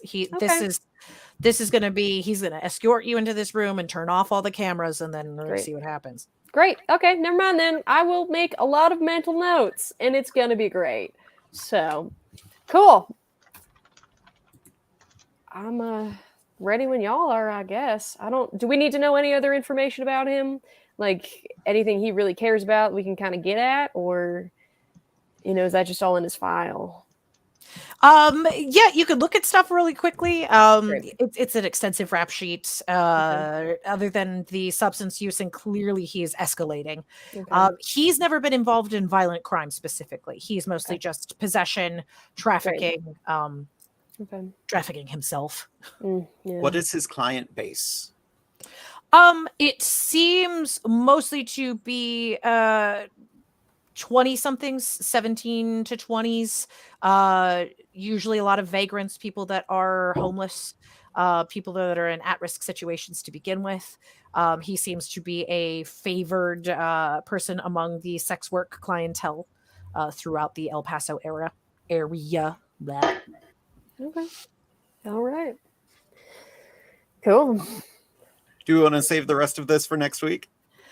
I was just going to say, as you guys walk into the room, he looks up at Leah and he says, "Oh, you're looking for Sepulturero. I can take you to him." And Well, then that was there. great. I hate that. Yay! All right. Full Cool. of hatred. Whee! Ah. Yay! Thank you guys so much for joining me, everybody. That was exciting. Cool. Before we wrap up for the night, let's talk to everybody, and you can tell me who you really are and what you do as human beings. Leah, why don't we start with you? Hi, I'm Maddie. I'm a part of Chase Treasure. You can see me at the Colorado Renaissance Festival, June 17th to August 6th. We're having a lot of chaotic fun. Come be my friend. Let me be weird with you. You can also follow me at Maddie's Comet on Twitter and Instagram and TikTok, which I'm going to try and do a little better, but I'm a goof. You're my favorite goblin. Thank you. Yay. Mitch, you have the most going on. Dr. Winters, please introduce yourself and all of the stuff you've got happening this weekend. All right. I am Mitch Gamble Ernst, also known as Jade DeVere. This weekend, I will be in Frederick, Maryland, performing at Frederick Pride. I will be performing at, I wrote it down earlier, 1 o'clock and 3 o'clock at the amphitheater. Then I will be, there's the poster for it. I will be at the after party at the Lodge for the earlier show. I believe I'm in the 10 o'clock show, not the midnight show, because I have a brunch the next morning at Idiom Brewery. It's bingo. So I've got a very full weekend ahead of me. There it is. Yay. Ooh, fabulously 80s drag bingo. Yeah, I found that out after they booked me, and my songs aren't necessarily 80s, but people are dressing up for it, so it's going to be fun. That sounds like a great time. Yay. Thank you. Coyote Jones, why don't you introduce yourself and things that you're interested in doing and stuff? I am Vince Smith. You can see me and my partners. We do miniature painting and terrain painting for D&D. You can check us out at Crowcat Studios. We make a lot of cool, fun stuff. And otherwise, I help run Swords and Stories. We tell great stories and do a lot of cool fights to make those stories look even better. But we're done with our season for now. So come see us at Crowcat. Ooh. Yeah, I wasn't sure if you were officially done yet or not. I am trying to we have a few things that we are still kind of tentative on the schedule, so I'm leaving them off until we get confirmation on them. Fair enough. I am trying to find something really quickly before I go to the end. I can at least say, hi, my name is Melissa. I am a performer. I am currently performing on the Pacific Northwest. I am doing Chase Treasure out here. We have one more show this coming weekend in, I believe it is Westport. Yeah, you can check us out, patreon.com/Chase Treasure. You must write the entire thing in because we are an 18 and older type situation. We have a lot of implied jokes and humor and sort of adult type humor. But yeah, you are welcome. We write custom verses. We write letters for a lot of our patrons. It's a lot of fun. I'm trying to pull up my baby registry. I'm also part of Quill and Quote, and we have a book. That was the thing. I knew there was a third thing I forgot at the beginning. We have a a thing called Dare. It is a book that is awesome. You can get a paperback copy of it. You could also get it on let me pull up the information. Sorry. You can also get it available on Audible. If you would like just to support us in general, patreon.com/Quill and Quote. Same situation here. You have to kind of type it in. Otherwise, it's not going to necessarily show up. That means, oh, come on, stupid information. Oh my God, there's 99 days left. That's exciting. Yeah, I'm trying to, okay, there, share your registry. Stupid thing. Here's the URL. Copy and paste. Boop. There it is. Yay. This is our Target registry, target.com/gift registry /labs the baby Z. I am 6 months in. I got 3 months left. Technically, it's going to be closer to 4, I'm sure. But yeah, it is super exciting. I'm like getting very round. It's really cute. They roll around a lot. They got really excited about s'mores last night. That was really fun. So if you'd like to support us this way, you are welcome to do so as well. We've had a couple of fans that have been really, really generous and giving us some really nice things off of our registry. So we are super excited to be parents. We are super excited to be taking this journey. If you would like to support us that way, there's all different kinds of stuff, all different price points. It'd be awesome. And it gets shipped directly to my house in mystery boxes, which is always exciting. Yeah, we want to take a quick moment to thank our sponsors. Oh, yeah, including Delta Green itself. Yeah. Science and Death. Hooray. Woo! This was written officially. This is a project called Death is No Parenthesis from the Fairfield Project fandom. It was written, I believe, in 2017 by William Shar, the user William Shar. This is not all my original content, although I'm filling in the gaps, obviously, with Vivi, our postal worker. But most of the original content was created by William Shar, and you can check out the information about this project itself on there. We'd also like to thank the creators of Delta Green for just supporting people who create new content based on their information. It's been really exciting to be able to do some of these cool games. Brief shout outs to our friends at 3D2U who are super awesome. Thank you, Amy from 3D2U, for teaching me all kinds of stuff about radiation. You can check out their information, 3d2u.org. They have dice boxes, they have dice towers, they have personalized journals, they have all different kinds of really, really cool stuff. They are vending at a lot of local places in New Jersey, I think, over the summer. So check out 3D2U to get information about what they can sell and where they might be selling it. You can also check out redadventures.com for our NOLA adventure that is coming up, D&D in New Orleans, December 5th through 9th in 2023. Definitely check them out online. I believe there are still some spaces available, but for the most part, thanks, David. Sir David Purcell says 3D2U is at the Wheaton Fantasy Fair this weekend. Yeah, you can definitely check out Red Adventures online.